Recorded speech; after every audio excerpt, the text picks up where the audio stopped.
Your Royal Highness Princess Beatrice, as a philanthropist and social entrepreneur, how do you see the intersection between entrepreneurship and social impact evolving in the 21st century? I think one of the most important parts of sort of the entrepreneurial mindset now is that they are young people that are looking at challenges from a very different landscape.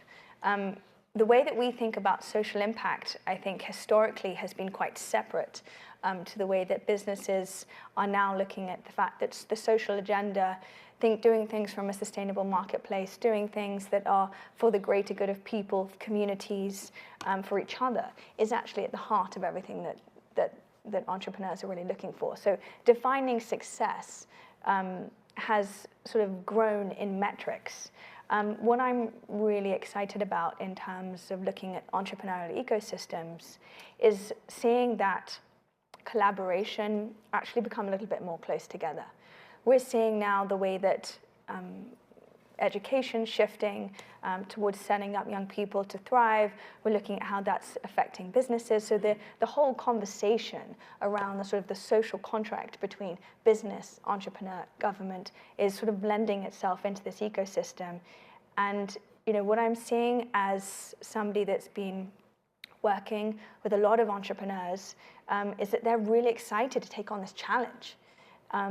They feel the need to lean into this and move forward to look at some of these changes and develop new businesses and new ways of doing things. So one of the sort of wonderful ways that is changing is that you've got a lot of young people who are asking the why and then figuring out how they can actually make a difference in their businesses. And that's been one of the best ways we've seen that change happening.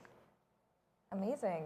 Thank you for those points. Your Royal Highness Princess Beatrice, how can aspiring entrepreneurs integrate social responsibility, since we've already been talking about social impact and the huge impact on the community and ethical considerations into their business models to create sustainable value for both shareholders and society? I think the critical part of that, and I think it was touched on as well, is that there has to be this sort of very much this partnership model as well, and focusing on the way that sort of the entrepreneurs are really sort of tackling some of their sort of social challenges from a very different viewpoint. So actually how that sort of the entrepreneurs can really act like a funnel and really sort of that sort of that progress can really be seen throughout the whole ecosystem as well.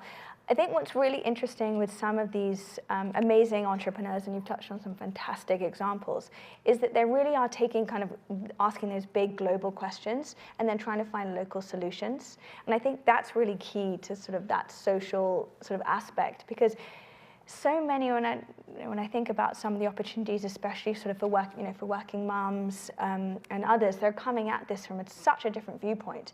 That what are the key learnings? What is the data showing us that we can actually use to so suddenly those social problems are not the ones that we're addressing slightly to the side of our desk. They're the ones that sort of these entrepreneurs are really focused on, and we're giving these sort of equal opportunities to move those needles.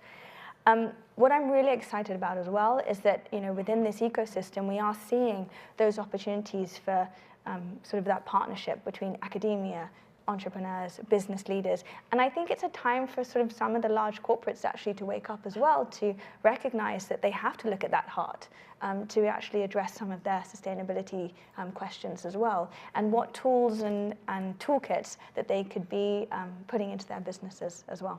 Amazing. Can you expand a bit more on the partnership model that you said is key? Yeah, I think that we are. We talked a little bit about this. That looking at how the investors, how do they reach some of the entrepreneurs? So how can we look at communities? How do we create communities that are fostering that engagement? Sometimes being a tech entrepreneur can be quite a lonely place. You want to ask some of the questions. You even want to come up with an idea of like, I need a lawyer for this. I need I've got something that I need to address, but actually, where do you go to find those resources? And so much of that is in that sort of social contract.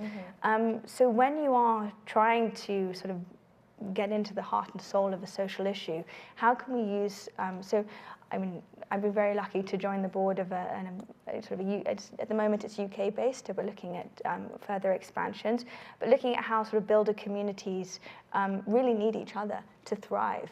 And they're asking themselves a lot of those burning questions. You know, what do we really need in order to sort of make the ecosystem grow and be powerful?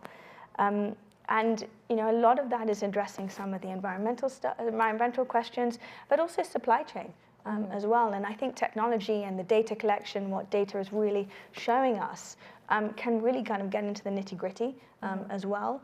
So making sure, we talked a little bit about how important the data is, but I think these are some of the resources which technology enable us to lean into, and I think if we can address that as well. Yeah.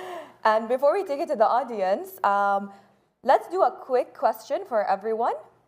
What do you believe is the most important quality a successful entrepreneur must have?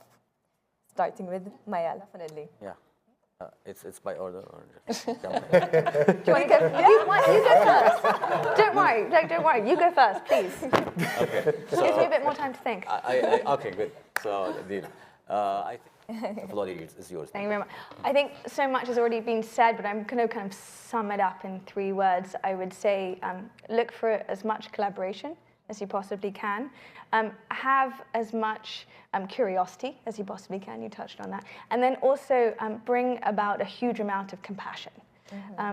Being an entrepreneur, it's painful, it's long.